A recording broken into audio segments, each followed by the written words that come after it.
an interesting aspect of racing. It just very much brings forward your competitive side, and there's a very human aspect that we want to win, want to do better than before. But also from a spiritual perspective, you're aware that from the highest philosophy, it doesn't matter whether you win or lose. We have to approach it with the right attitude and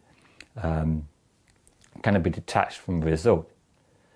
And I wouldn't say that I'm completely detached about the result, because it's always, very nice to win. But I think that there is an awareness that accepting different results with a certain degree of detachment can really help you enjoy the overall cycling experience. Because whoever you are, whatever level, you will have successes and disappointments. And if you don't get too discouraged by the failures, or when you don't do as well as you wanted to, then it really helps you to bounce back and do better next time. And also, to enjoy it even when you don't win, I think is a real achievement in itself.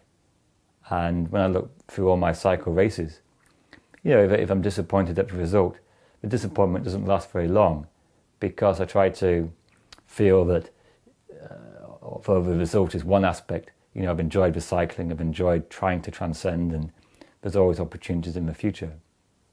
And I remember one experience, it was in 2014, and the previous year I'd won the National Hill Climb Championship. So in 2014 I was very keen to try and retain the title. So I really trained as hard as I could, and really gave my preparation, every perfect, as perfect as I could make it. And that itself was quite fulfilling, to really give it 100%. So I was in pretty good shape, and although I was slightly, let's say, closer to 40 than most of my competitors, so I wasn't the youngest spring chicken in the field, I was kind of hopeful of getting a good result, and if not winning, perhaps getting on the podium. And on the race day, I was very focused. I had a meditation beforehand and really tried to get in a zone, so to speak, really get into that flow, and where you're just like 100% absorbed in cycling and 100% absorbed in trying to get the deepest and best effort. And when the race started, my mind just went completely blank, clear, and it felt like I was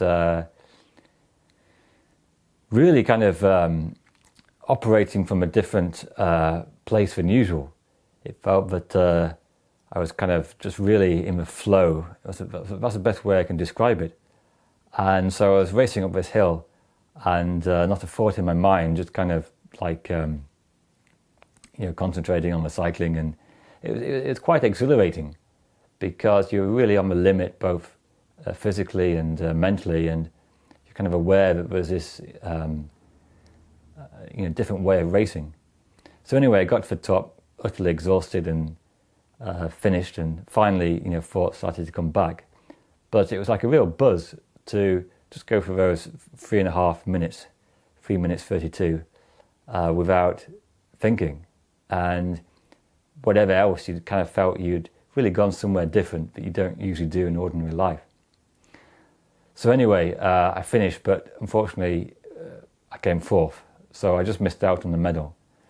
And they often say that fourth is the worst place to finish. Well, I'm not sure about that, but it's disappointing to miss a podium. But for me, the interesting thing was I had such a buzz from the race, from really pushing myself to the absolute limit, that I wasn't really disappointed. I was kind of quite happy, and I felt that it had been a really kind of significant achievement. So, it just shows, it showed me that even if you had a disappointing result, you can still have a very worthwhile and fulfilling experience. And of course, the next year I tried even harder to get back on the podium, but again I finished, sixth that time. So it was kind of like a slow decline after winning the championship in 2013. But these are kind of, all experiences in a way